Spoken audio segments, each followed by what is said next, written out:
always starting with the latest on health and healing and how we can live a longer and more enlightened life. Let's begin. From the University of Oklahoma and Oklahoma State University, cranberries can help lowering your risk of diabetes. Well, that's good when you consider how many diabetics there are, both diagnosed and pre-diabetic. Quote, studies reveal polyphenols in cranberries can help manage blood sugar levels and protect against inflammation as part of a healthy lifestyle. And we know, because I know many of you are either drinking unsweetened cranberry juice, eating organic cranberries, or taking compounding powders that have the cranberry in it. Every way you get it is good. It's good in fiber. It is fat-free. It's low in sugar. But also it has these particular type of chemicals. And those chemicals can help maintain your blood sugar. In effect, you have to look at your body's inner armor. Now, among the common themes emerging from all the studies on cranberries is that they're very rich in protective compounds called polyphenols. And these support your body's antioxidant enzymes so that they're better able to protect your body against inflammation and illness. And that's why if you were around a family member or your school teacher and some of your students have the cold or flu, take an extra 6 ounces twice a day of cranberry juice. That'll help protect your body. And we should do that. Now, we have a lot of breast cancer in the United States, and it's not based upon genes. The genetic expression, even if it were 100% accurate, which it is not, and that's why I never recommend anyone having their breasts removed. Because even if you had the gene that predicted breast cancer, I could provide you with lifestyle protocols that would, in effect, neutralize the gene expression, because you can exceed a gene expression with a healthy expression. But that's not even the case for about 95% of all breast cancer. It's based on our lifestyle. And it's generally cumulative. This is from Harvard's Medical School and Boston Children's Hospital. Quote, breast cancer overtreatment costs $4 billion a year. Quote, sharpening a medical debate about the costs and benefits of cancer screening, a new report estimates that the U.S. spends $4 billion a year on unnecessary medical costs due to mammograms that generate false alarms and on treatment of certain breast tumors unlikely to cause problems. The study was published in the peer-reviewed Journal of Health Affairs, and it breaks down the cost as follows: $2.8 billion resulting from false positive mammograms, $1.2 billion attributed to breast cancer overdiagnosis. That's the treatment of tumors that grow slowly or not at all and are unlikely to develop into life-threatening disease during a woman's lifetime. And the women most susceptible are between the ages of 40 and 60. We should be helping women prevent breast cancer by being honest about what causes it. Here is the rub. If we were completely honest, then a lot of manufacturers would have their lobbyists at the state and federal level arguing that there's not enough proof, there needs to be more studies. But that's what the tobacco industry said and the alcohol industry, both very destructive to our bodies, both known carcinogens. The trouble is when we develop a social habit that is considered acceptable and not dangerous, like social drinking. People never think when they're drinking socially that there's something wrong metabolically. All they know is they're in the company of friends, they're socializing, they're sharing a good moment, and the alcohol, whatever form it's taken, it's part of that whole experience. So it's not as if someone's saying, I can socialize without drinking, or I can drink and not have an alcoholic beverage. I think it would behoove us if in every environmental setting, if you were hosting a party, to have non-alcoholic beverages. There's non-alcoholic wine, there's non-alcoholic beer, and it wouldn't matter if you had non-alcoholic, vodka, because you could give the average person water and put lemon in it. They're not going to know the difference. All this so-called sophistication of alcohol consumption is all just one big myth. All alcohol burns. You might as well drink varnish. You take some bourbon, scotch.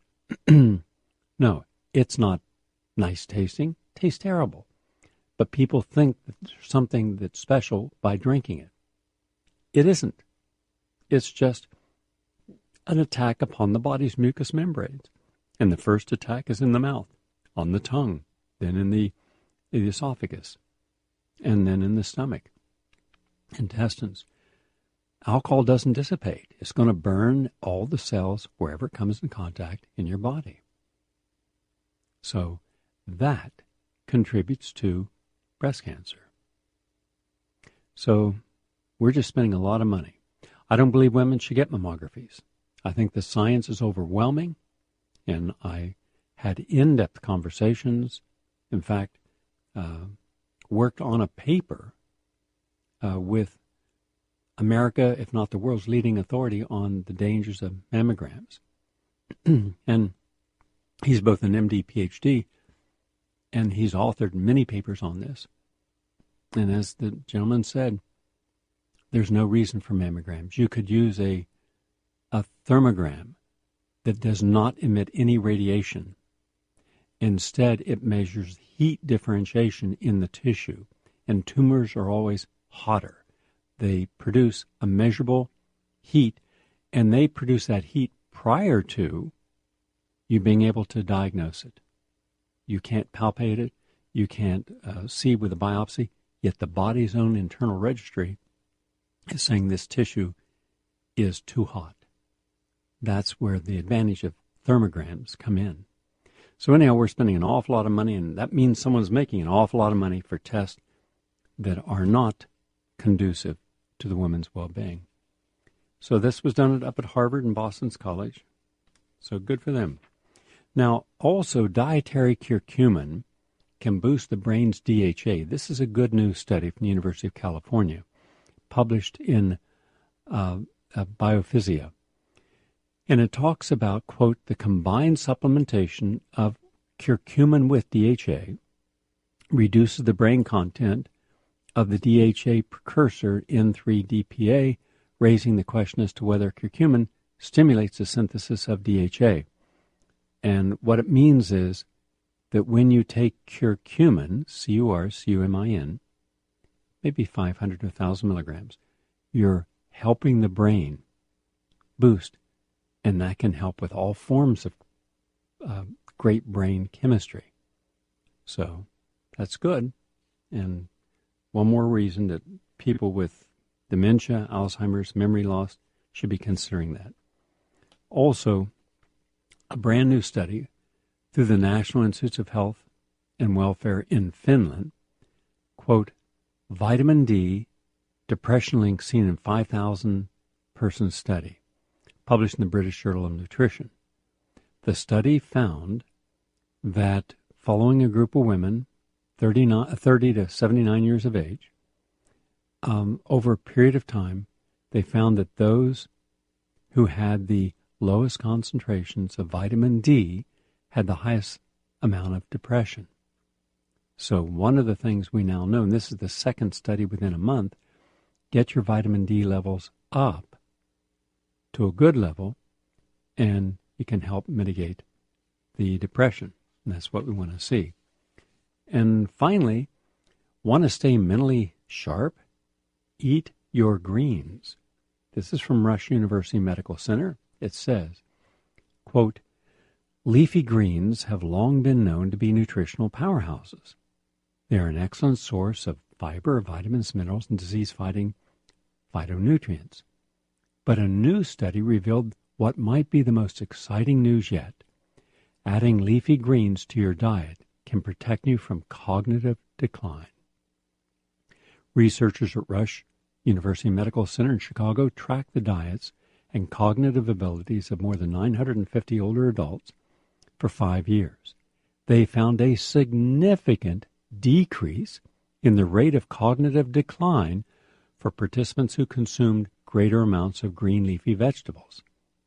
Even better, that kale was right up there, and quote, people who ate 1 to 2 servings of leafy vegetables per day had the cognitive ability of a person 11 years younger than those who consume none.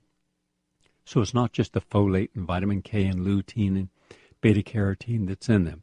The green vegetables, all the phytonutrients. Could you imagine? Just 1 to 2 servings and you're 11 years younger in your brain? Well, what if you do like many of us do? What if you ate a whole lot, 11 servings or more?